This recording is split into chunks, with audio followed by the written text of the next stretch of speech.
This video is designed to help my algebra students with section 3-2 in our textbook, which is on solving inequalities for a number line by either adding or subtracting. So on number 1, I have x plus 3 is less than 4. For now, I want you to think of this as x plus 3 is equal to 4. So just like we solved an equation, how do you get rid of a plus 3? That's right. We're going to minus 3 on both sides. So x is less than 1. My x is alone, and now I'm ready to graph this. Here's a number line. Here's the x, my value of 1. From the last section, we learned that this should have an open circle, and because x is less than 1, I should draw an arrow to the left. Example 2. Again, for now, ignore the inequality symbol. If x minus 2 equaled 7, how would we get rid of a minus 2?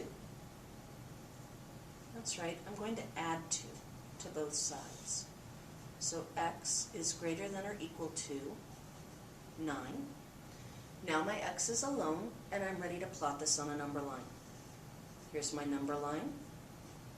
Here's my variable of x. My solution was 9. According to section 3-1, this inequality symbol should have a filled-in circle. And it says that x's are greater than or equal to 9. Numbers get greater going to the right. So I'm going to draw an arrow to the right. And I'm done. Example number 3. Again, pretend that this is an equal sign. If x plus 5 equals 0, how do you get rid of a plus 5? Minus 5. So x is greater than or equal to 0 minus 5 is negative 5. Be careful about your negatives. Remember, if you need to, grab a calculator to double check your arithmetic if you're not comfortable with those. Here's my number line. Here's my value of x. My solution of negative 5. This inequality symbol gets a filled-in circle. X's are greater than or equal to negative 5. They get greater going this direction.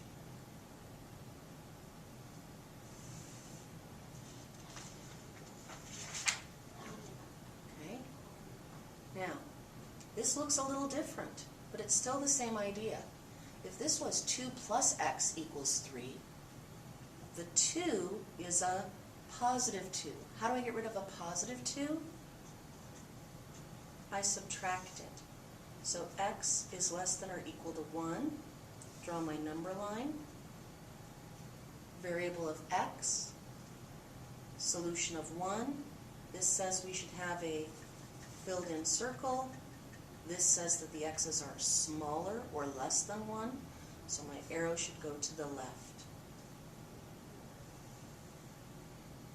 Let's look at number 5. Again, this one looks a little different. The x is on the other side of the equation, in this case an inequality. Don't let that worry you. The idea is I still want to get this x alone. So how do I get rid of a plus 3? Well, I'm going to minus 3. So now 1 is less than or equal to x. Most of us aren't really comfortable graphing this because this isn't the way we're used to seeing it. So what we can do is we're going to take this entire inequality statement, we're going to flip it around.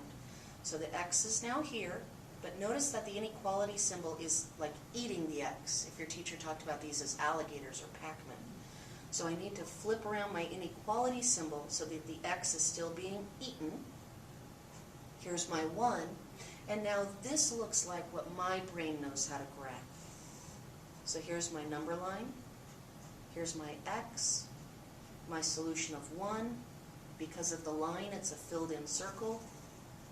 And the x is being eaten. The x is greater than 1. X's get greater going to the right. Now, if you know how to graph them from this statement, I'm okay with you leaving it that way. All right. Here are 4 for you to try. we need to solve them and plot them on a number line. So number 1, x plus 5 is greater than or equal to 3. Number 2, x minus 7 is less than 4. Number 3, 3 plus x is greater than 5. Number 4, 4 is greater than or equal to x minus 3.